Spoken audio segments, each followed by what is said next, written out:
அனைவருக்கும் இனிய காலை வணக்கம். நம்ம இன்றைக்கி திருக்குறள் பார்க்கலாம். திருக்குறளில் குறிப்பறிதலில் காதலை பற்றி திருவள்ளுவர் ரொம்ப அழகாக சொல்லியிருக்காரு. காதல் என்பது பொதுவானது தான். அது மனிதர்களுக்கு மிகவும் அழகான ஒரு தருணமாக இருக்குது. இதே பறவைகளும் விலங்குகளும் காதலை வெளிப்படுத்துகின்றன. ஆனால் மனிதர்கள் ரொம்ப அழகாக அந்த காதலை வெளிப்படுத்துகிறாங்க. அதுவும் இந்த விடலை பருவம் இருக்குமில்ல பாருங்கள், அந்த பருவத்தில் தான் அந்த காதல் உணர்வு அந்த ஆணுக்கும் சரி பெண்ணுக்கும் சரி அழகான உணர்வு தோன்றும். அந்த உணர்வை வெளிப்படுத்தும் விதம் தான் அழகானது.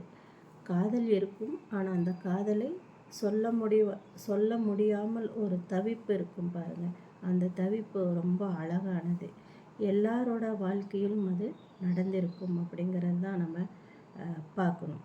இப்போ இந்த காதலை உணரும் தருணம் வெளிப்படுத்தாததுக்கு முன்னால் தனக்கு ஒரு காதல் வந்திருக்கு அப்படிங்கிறத உணரும் பொழுது அந்த பெண்ணும் சரி அந்த ஆணும் சரி தன் காதலை கொண்டாடணும்னு நினைப்பாங்க. அதாவது எல்லாத்துக்கும் வெளிப்படையாக போய் நான் காதலிக்கிறேன் அல்லது காதலன்கிட்டையே போய் சொல்லி இந்த காதலை நான் கொண்டாடணும் அப்படின்னலாம் அவங்க நினைக்க மாட்டாங்க. அந்த காதலை எப்படி கொண்டாடுவாங்க அப்படின்னா, தனக்குள்ளேயே அந்த காதலை உணர்ந்து சந்தோஷமாக மகிழ்வாங்க.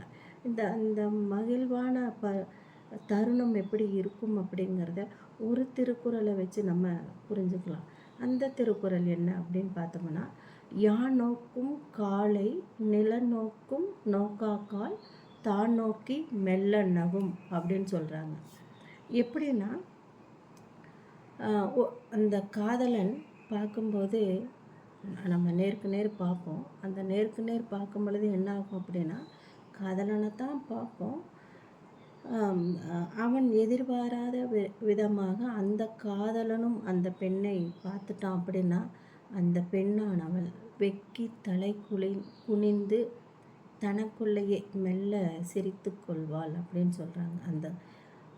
அதில் என்ன உணர்த்துது அப்படின்னு பார்த்தோம்னா, அவன் பார்க்காத போது அவனவே பார்த்துட்ருக்கிற மாதிரியும் இருக்கும். எங்காவது ஒரு பொதுவான இடத்துல 2 பேரும் நடந்து போயிட்டுருக்காங்க அல்லது ஒரு கூட்டத்திலேயே இருக்கிறாங்க அப்படின்னு பார்த்தோம்னா, ஒரு 1000 பேர் இருந்தாலும் ஒரு 10 பேர் இருந்தாலும் அவனை மட்டுமே அவள் பார்த்துக்கிட்டே இருப்பாள். அவன் யாரோ நம்மளை பார்க்குறாங்க அப்படிங்கிற ஒரு உணர்வு அந்த ஆணுக்கு உணரும் தருணம் என்ன ஆகும்னா, யாரும் நம்மளை பார்க்குறாங்களே அப்படின்னு திரும்பி யார் பார்க்குறாங்க அப்படின்னு அந்த பொண்ணை பார்க்குறாங்க அப்படின்னா, அவங்க உடனே ஐயோ நம்மளை பார்த்துட்டாங்களே அப்படின்றதுக்காக என்ன பண்ணுவாங்க அப்படின்னா, கீழே குமிஞ்சுக்குவாங்க. நான் பார்க்கவே இல்லை அப்படின்னு தரையை நோக்கி பார்ப்பாங்க.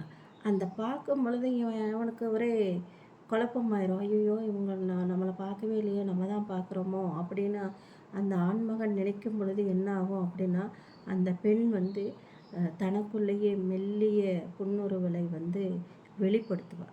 அந்த வெளிப்படுத்துவதின் சமிக்கை என்ன அப்படின்னா, தனக்கும் காதல் இருக்குது, அவனுக்கும் காதல் இருக்குது, அவனும் தன்னை போல தான் உணர்ந்து இருக்கிறான் அப்படின்னு அந்த பெண் உணர்ந்து கொண்டதுக்கப்புறம் மெல்ல தனக்குள்ளேயே மெல்ல சிரிப்பை வெளிப்படுத்துவாள்.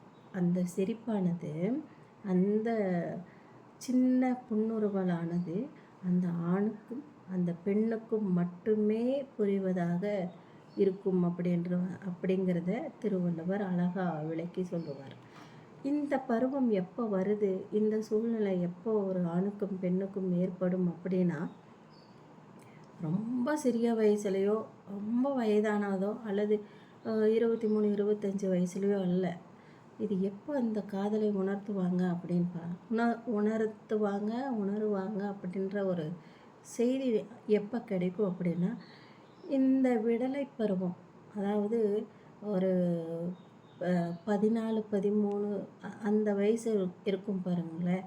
14 15 16 வயசு காலகட்டம் ஆணுக்கும் பெண்ணுக்கும் காதல் உணர்வை அதீதமாக உண்டு பண்ணுற ஒரு அழகான ஒரு வயது.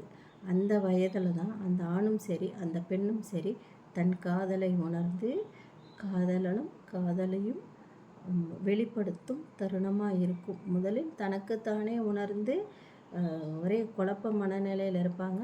அதன் பின்பு தான் அந்த காதலை வெளிப்படுத்துவாங்க அப்படிங்கிறத நம்மளும் தெரிஞ்சுக்கணும். திருவள்ளுவர் இதை அழகாக சொல்கிறார். யானோக்கும் நான் பார்க்கும்போது அவள் பார்க்க மாட்டா, அவள் பார்க்கும்போது நான் பார்க்க முடியாது இல்லையா? இப்போ நான் பார்த்துட்டேன் அப்படிங்கிறத அவள் உணர்ந்துட்டானாவ அவன் நிலத்தை நோக்கி ஏதோ தேடுவது போல் தேடிட்டு அப்படியே மெல்ல சிரிப்பா அப்படிங்கிறது தான் இந்த திருக்குறளில் சொல்கிறாரு. அடுத்த காணொளியில் வேறு திருக்குறளுக்கான விளக்கம் பார்க்கலாம். நன்றி, வணக்கம்.